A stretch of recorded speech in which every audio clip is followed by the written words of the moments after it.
All right, let's talk AI. I get it, it's everywhere, and it can feel like you need a PhD just to keep up, right? But it doesn't have to be another full-time job. Today, we're going to explore how to future-proof your mind with some super simple and powerful AI literacy microhacks from WorkLifeOS. These are all about putting you in control without all the overwhelm. You know that feeling, right? You open up a chatbot, you're all ready to save a ton of time, and then nothing. You just stare at that blinking cursor. That's actually a real thing. It's called blank page paralysis. And it's so frustrating because this tool that's supposed to be a time saver suddenly becomes a total time sink. So what's the fix? Well, here's the good news. You don't have to become some kind of tech genius. Not at all. It's really just about adopting what we're calling a 5-minute mindset. It's a simple little shift in your thinking that takes you from feeling completely overwhelmed to feeling like you're the one in the driver's seat. The secret weapon here is something called a microhack. And it's exactly what it sounds like. A small, super repeatable behavior that over time creates these massive exponential improvements. So forget about signing up for some huge long course. We're talking about tiny strategic habits. And the absolute best way to build this new habit? Well, it all comes down to the number 5.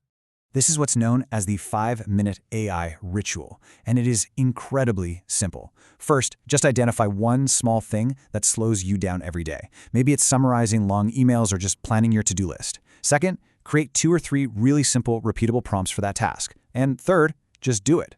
Run them every day for a week and tweak them as you go. You're basically tricking yourself into learning by making it a tiny, manageable habit. Okay, so once you've got that ritual down, it's time to level up. Let's dive into your instant AI toolkit. Here are 4 microhacks you can use today, like right now, to get way better results fast. So check this out. Let's start with defining a persona. This one's a game changer. Instead of just asking a question, tell the AI who to be. Start your prompt with something like, act as an expert marketer. This gives the AI a ton of context, and you get a much more professional result. Another great one is task segmentation. If you've got a big, complex request, don't just dump it all in at once. Break it down into 3 to 5 smaller steps. This keeps the AI on track, and the output is so much better.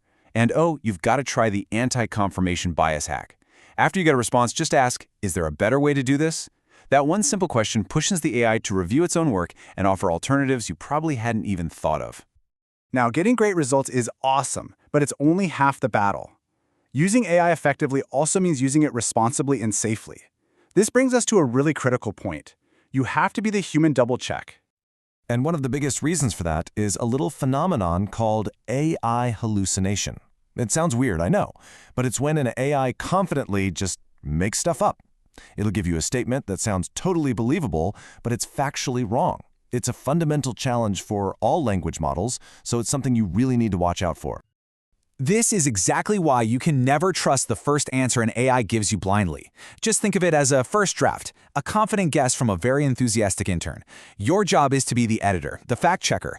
That human review process isn't just a nice to have, it is absolutely essential.